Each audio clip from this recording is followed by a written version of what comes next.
Bonjour à tous, capsule juridique numéro 251 du 7 juillet 2025. Dans la capsule d'aujourd'hui, je vais recevoir une invitée. Nous allons évoquer, grâce à ses explications, une décision rendue il y a quelques jours dans une affaire d'indemnisation d'effets indésirables d'un vaccin. Ici, c'était un vaccin contre l'hépatite. Et les références de la décision commentée sont sous ma capsule pour que ceux qui souhaitent s'en servir puissent la retrouver, notamment les juristes ou les avocats. Donc, on est aujourd'hui avec ma consoeur maître Florence Bessy du barreau de Chambéry. Florence, mille fois merci d'être avec moi aujourd'hui. Merci à toi. Et tu as quelque chose à nous raconter à propos d'un très bon arrêt que tu viens d'obtenir. Alors, je précise que tu es spécialisé en réparation du préjudice corporel. Donc, évidemment, je te laisse te présenter aussi au début. Là, je vais la boucler. Je vais te laisser expliquer ton affaire qui est intéressante et que tu expliqueras mille fois mieux que moi. Alors voilà, donc oui, effectivement, je suis spécialisée en réparation de dommages corporels. Je fais surtout beaucoup de responsabilités médicales. Et là, ça concerne une personne victime d'effets indésirables suite à une vaccination. C'est une personne qui était qui voulait devenir ASH. Dans le cadre hospitalier, il fallait qu'elle soit vaccinée contre l'hépatite B. Alors, elle a fait sa vaccination. L'hépatite B, c'est 3 injections. Donc, elle a fait une première injection. Sa date, c'était il y a quasiment 20 ans. C'était en mars 2006. Première injection en mars.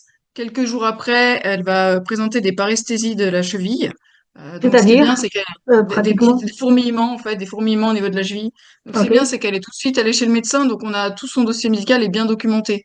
OK. Donc, elle a, voilà, ces petits fourmillements. Ça va régresser. Donc, un mois plus tard, elle a la deuxième injection. Et là, de nouveau, on va dire un mois et demi plus tard, elle va avoir des vertiges, des maux de tête, une perte de connaissance. Elle va retourner voir le médecin et à chaque fois, c'est des symptômes qui viennent et puis qui régressent. Et ensuite, elle fera la dernière injection en octobre 2006. Et régulièrement, on va dire, elle va avoir des symptômes assez différents qui vont amener en 2007 au diagnostic de sclérose en plaques. Donc Oula. la sclérose en plaques, c'est vrai, c'est pas une maladie, on fait pas une prise de sang, ça y est, vous avez la sclérose en plaques. C'est vraiment un ensemble de symptômes assez diversifiés. En fait, il faut qu'il y ait des localisations différentes dans le temps et dans l'espace. Donc là, les premières, voilà, c'est des fourmillements au niveau de la cheville, ça va régresser. Quelque temps après, des vertiges, des maux de tête, perte de connaissance, ça régresse. Après, des problèmes au niveau des yeux, ça régresse. Une C'est grosse c'est comme ça fatigue. justement que les faits sont relativement anciens par rapport à la décision que tu viens d'obtenir, outre la longueur de la Voilà. procédure. Alors, donc voilà, ça c'était en 2006 et le diagnostic va être posé un an plus tard, en août 2007, avec l'ensemble de ces symptômes. Les médecins en fait vont lui faire passer une IRM et une ponction lombaire. Et là, en août 2007, voilà, le diagnostic tombe, vous avez la sclérose en plaques. Donc après, dans le cadre de son travail, elle va quand même arriver à passer son diplôme d'aide-soignante, mais finalement, je crois qu'elle travaille 8 mois à peu près à temps plein, et après, elle va devoir déjà demander une réduction de son temps de travail avec cette fatigue constante. Il y a régulièrement des hospitalisations pour son traitement, et puis c'est même des symptômes au niveau neurologique avec des problèmes de concentration, de mémoire, vraiment une fatigue un peu à la fois physique et psychique.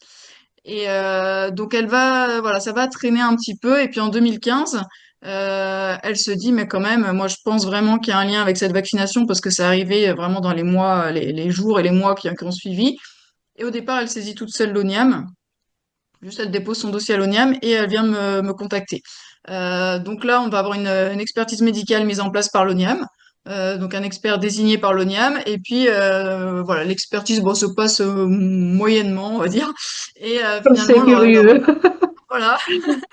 Et finalement, l'expert conclut, bah non, je peux pas affirmer avec certitude qu'il y a un lien de causalité entre la maladie, la sclérose en plaques et la vaccination. Donc nous, ensuite, on va contester cette décision de l'ONIAM devant le tribunal administratif.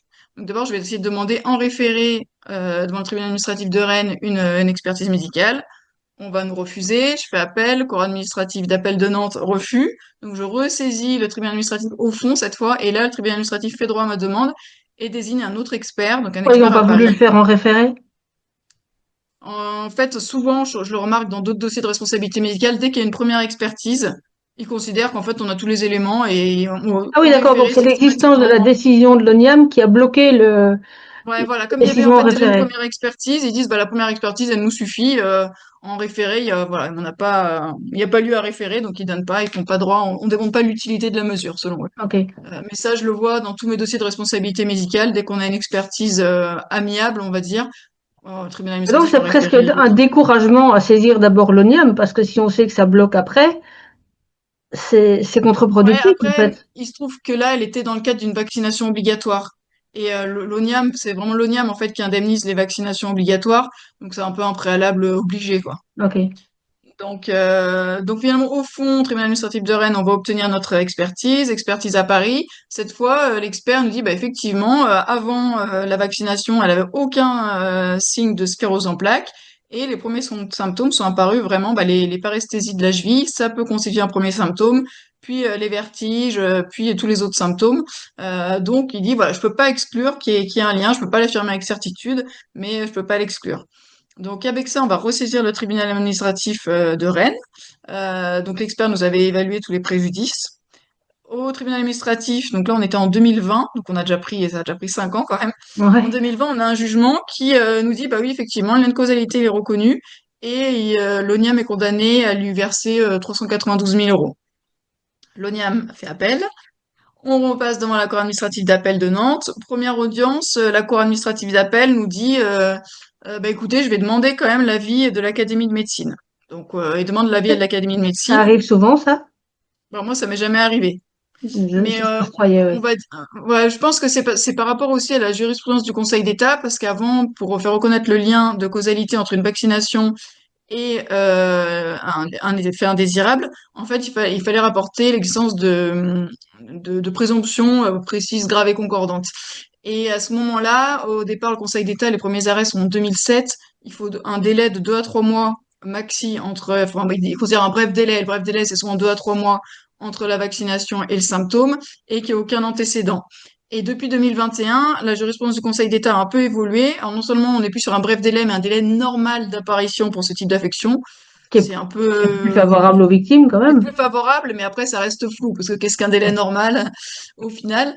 Et le Conseil d'État va en fait donner un peu un raisonnement pour les juges. C'est vraiment s'assurer au vu du dernier état des connaissances scientifiques qu'il n'y a absolument aucune probabilité qu'un lien existe. S'il n'y a aucune probabilité, on est sûr, bon, on rejette la demande. S'il y a une infime enfin, s'il y a une probabilité, même infime, dans ces cas-là, le juge doit étudier en fonction des circonstances de l'espèce si le lien peut être établi au vu du délai normal et donc du délai normal d'apparition des symptômes et que la victime n'ait aucun antécédent de la maladie avant la vaccination ou alors qu'elle ait déjà des antécédents mais ça soit vraiment tellement accéléré après la vaccination qu'on puisse mettre en cause la vaccination. Donc avec cette nouvelle jurisprudence qui est intervenue en septembre 2021, entre mon arrêt enfin, entre ma décision du tribunal administratif de Rennes et la décision de la cour administrative de Nantes, voilà, c'était 2020-2022. Donc en 2021, il y a cette jurisprudence et je pense que c'est pour ça que les juges ont voulu demander, voilà, à l'Académie de médecine, est-ce qu'il y a une probabilité d'un lien? Et l'Académie de médecine, elle va pas vraiment nous dire des choses comme ça. Elle va reprendre un peu toutes les études qu'il y a eu, parce qu'il y a eu un certain nombre d'études sur les apparitions de sclérose en plaques après le vaccin. Et elle va nous dire, bah, aujourd'hui, il n'y a pas d'évidence démontrée. Il y a eu des études, mais bon, on peut dire qu'il y a peut-être une causalité temporelle, comme une coïncidence, on va dire, mais il n'y a pas d'évidence démontrée. Mais de dire, il n'y a pas d'évidence démontrée d'un lien, ça ne veut pas dire il n'y a absolument aucun lien possible. Et d'ailleurs, il y avait une autre jurisprudence, si je me rappelle bien, qui disait que quand on parvenait pas à démontrer une autre cause, c'était nécessairement en lien avec le... Ça constitue, on va dire, une présomption. Comme il faut un ensemble de présomptions, Ouais, ok. voilà, c'est un peu ça. C'est le bref délai. J'avais aucun antécédent avant. Dans ma famille, il y a aucun antécédent. Ça permettait dans certaines circonstances, voilà, d'établir le lien. Mais là, avec cette phrase, il n'y a pas d'évidence démontrée, bah, la Cour administrative d'appel de Nantes, deuxième audience, cette fois, elle aura un arrêt, bon, bah, elle rejette de la demande, il n'y a aucune probabilité. Donc là, on a fait un pourvoi en cassation, donc dans le Conseil d'État. Donc là, hop, on repart pour 2 années de procédure. Et là, 7 novembre 2024, on gagne le pourvoi et le Conseil d'État nous dit, bah en fait, voilà, quand l'Académie de médecine dit il n'y a pas d'évidence démontrée, ça ne veut pas dire qu'elle exclut toute probabilité. Au contraire, on a eu un certain nombre d'études.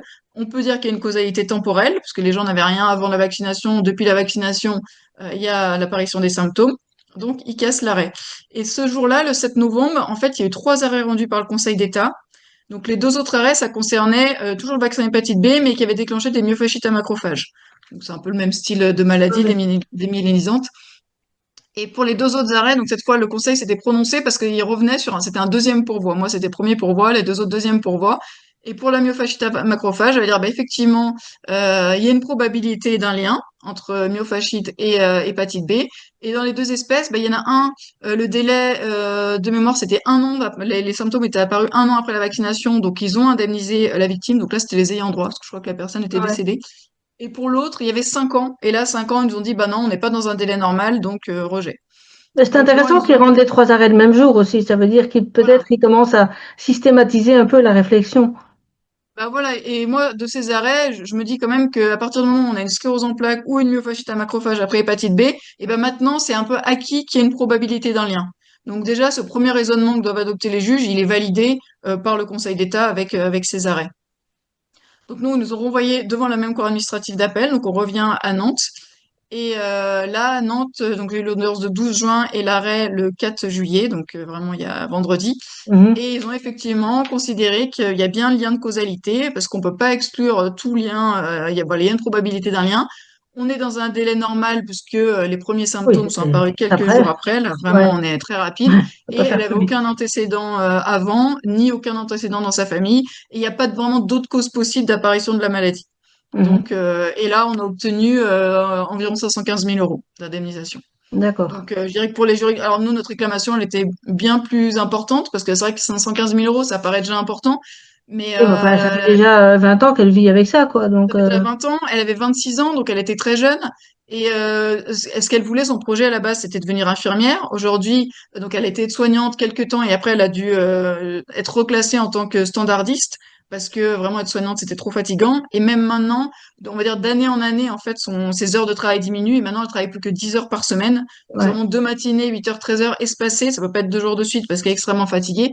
Et la gêne au quotidien, donc c'est l'aménagement du logement pour avoir quelque chose de plein pied, parce que à Ouais. terme, c'est des maladies, voilà, qui sont évolutives, fauteuil roulant, le besoin d'une aide tierce personne au quotidien, voilà, Et et tout. justement, est-ce que les frais d'aménagement de la maison, tout ça, est-ce que c'est pris en compte aussi ou pas? Alors là, en fait, donc cette victime, elle habitait une maison sur de 2 niveaux, donc avec la chambre et les sanitaires à l'étage. Et du coup, donc dans l'attente de la procédure, de toute façon, avec son mari, ils ont décidé de vendre la maison, acheter une maison de plein pied, et essayer de faire quand même certains aménagements, notamment pour les portes, enfin un peu tout ce qui est PMR, même si elle n'a pas pu tout faire parce que ça a un coût assez important, mais au Ouais. moins avoir des portes élargies. Euh, et tout de plein pied pour pouvoir aménager son logement. Et du coup, on a obtenu quand même la différence entre la vente de la première maison et l'achat de cette maison-là. Voilà, D'accord. donc on a quand même voilà, Et pour l'indemnisation à l'avenir, est-ce accepter. qu'il y a quelque chose qui est prévu pour l'avenir? Pour le Du genre, logement, non, ils se sont limités non, à pas pour ça. le logement, mais je voulais dire comme en termes de moyens de subsistance, tout simplement. Bah, c'est voilà, dans cette indemnisation-là, donc on a tous les postes qui sont indemnisés, et à la fois, donc il y a 2 heures et demie, je crois, de tierces personnes retenues par jour. Donc ça, elle a le financement lui permettant. Alors pour l'instant, voilà, ça peut être son conjoint qui le fait, mais il faut quand même c'est indemnisé de la même façon, que ce soit une Ouais, tierce ouais. personne ou de la famille. Donc il faut qu'elle puisse financer cette aide. Donc là, on a obtenu ça. Ses pertes de salaire capitalisées. Donc on est arrivé avec justement elle a toujours travaillé dans la même clinique, et du coup son employeur nous a fait une attestation d'un salaire perçu par une aide-soignante, parce qu'on peut pas prendre par rapport à son salaire de 2006, parce que là on est 20 ans plus tard. Non Mhm. seulement il y a des évolutions de salaire, en 2020 il y a eu les Ségur de la santé qui a augmenté les salaires pour les infirmières, aides-soignantes, etc. Donc en fait on a fait une simulation de salaire perçu par une aide-soignante là où elle travaille actuellement, et l'idée, voilà, c'est de faire la différence entre ce qu'elle perçoit en tant que standardiste avec son taux horaire, voilà, 10 heures par semaine, Ouais. voilà, pour capitaliser. Il y a une incidence professionnelle, ça doit prendre en compte la retraite. Donc, bon, Ok. on n'a pas tout par rapport à notre réclamation. Tout n'est pas vraiment pris en charge. Mais après, les juridictions administratives, souvent, elles indemnisent quand même. On voit par rapport aux juridictions judiciaires, on est nettement inférieur. Là, je dirais que c'est quand même pour des juridictions administratives bien indemnisé, quoi. Bon, ben, écoute, bravo. Et puis, j'espère qu'elle va pouvoir s'organiser et, si possible, tirer au moins un petit bénéfice de cet arrêt-là, même si ça fait des années qu'elle est en procédure pour le coup. Voilà, ça fait 10 ans. Alors après, il y a quand même encore la possibilité, on peut faire 2 pourvois, il y a encore la possibilité que l'ONIAM fasse un pourvoi donc dans le délai de 2 mois, donc jusqu'au 4 septembre. Mhm. Après un pourvoi, voilà, il faut quand même un motif juridique. Sur la première partie, on voit que maintenant le Conseil d'État s'est largement prononcé, donc je pense pas que ça puisse passer au Conseil d'État sur voilà la probabilité d'un lien. Le Mhm. reste, pour moi, ça me paraît surtout factuel, Bah oui, mais bon après voilà, on a quand même ça. Oui, je Rien n'est rappelle pour sûr les avant un long auditeurs qui délai. ne connaissent pas que le Conseil d'État fonctionne comme la Cour de cassation, c'est-à-dire qu'ils ne sont pas chargés d'apprécier des éléments de fait, des décomptes, des calculs, ils sont chargés d'apprécier la façon dont la loi est appliquée par la Cour d'appel ou par des juridictions de fond de manière générale. Donc l'ONIAM ici ne pourra ressaisir le Conseil d'État que s'il démontre qu'il y a une mauvaise application de la loi par la Cour d'appel qui a saisi après le premier arrêt du Conseil d'État, donc ça va être plus compliqué. C'est pas juste contester les calculs, ça suffira pas. Voilà, ben écoute, bravo pour ce résultat, et puis bravo à l'endurance de ta cliente malgré Ouais, ses ouais, faut du problèmes de courage. santé. Faut Et du courage, hein, quand on s'engage dans ce genre de procédure, ouais, ouais, c'est vraiment très long. Surtout que l'ONIAM met clairement pas, enfin, met des bâtons dans les roues. En des tout cas, bâtons dans les roues. ne joue pas le jeu, ça c'est certain. Oui, oui, dans tous les dossiers, on peut pas transiger avec l'ONIAM, et puis, moi, je le vois, je fais maintenant beaucoup de victimes d'effets indésirables des vaccins Covid, euh, donc toutes sortes d'effets indésirables, et systématiquement, dès qu'on saisit l'ONIAM, on se fait jeter, donc on est obligé de Ouais. repartir immédiatement contester devant les juridictions Est-ce que tu as administratives. encore un intérêt de saisir l'ONIAM d'emblée? C'est pas obligatoire, sauf erreur. Tu pourrais saisir de suite le juge. Oui, on pourrait saisir directement le tribunal administratif. Là, parfois, Après, j'ai des après, faut victimes, en tarder fait, la qui ont... procédure. Ouais, c'est vrai. Après, je me dis que si jamais on a une expertise, ça permet au moins d'avoir une expertise gratuite pour les victimes, parce que si on saisit la juridiction, ça va être immédiatement à la charge de la victime. Quand on obtient au moins une première expertise, je me dis, bon, ça peut être Mais un si avantage derrière pour tu les gens qui ont redemandes beaucoup une de moyens. expertise devant le juge, Ouais, après, on peut espérer que de temps en temps, on aura une expertise positive. alors Voilà, parce que là, je je fais vois pas pour du tout le droit de la réparation du préjudice corporel, mais pour le peu que j'en sache, j'ai pas entendu beaucoup d'expertises positives de la part de l'ONIAM dans Non, différents non, non, types de c'est dossiers. vrai. Et puis Mm. encore plus pour les vaccinations, parce que on va dire qu'un peu par principe, ils considèrent que le vaccin n'a aucun effet indésirable. Ouais. Donc du coup, C'est le c'est Graal. vrai que voilà, on arrive vraiment, c'est très compliqué ce contentieux-là, ouais. Tu t'attaques au dieu vaccin que c'est pas eux qui Voilà, vont t'aider, c'est clair, quoi. c'est sûr, ouais, ouais. Bon, en tout cas, bravo, mille fois merci pour tes explications. Et bah, de rien. Et je vais arrêter l'enregistrement, puis je te garde 5 minutes. Et bah, bravo, à très bientôt. N'hésite pas à me tenir au courant à l'avenir si tu as Et bah, tout d'autres à belles fait. décisions. Autant faire partager. Voilà, bah, je précise aux auditeurs qu'en fait, on fait partie, Florence et moi, d'un même groupe informel d'avocats et on se transmet des infos depuis maintenant quasiment 5 ans. Donc, c'est comme ça que j'ai eu connaissance de cet arrêt et que j'ai trouvé intéressant qu'elle vous en parle à tous. Voilà, à très bientôt. Tenez bon, au revoir.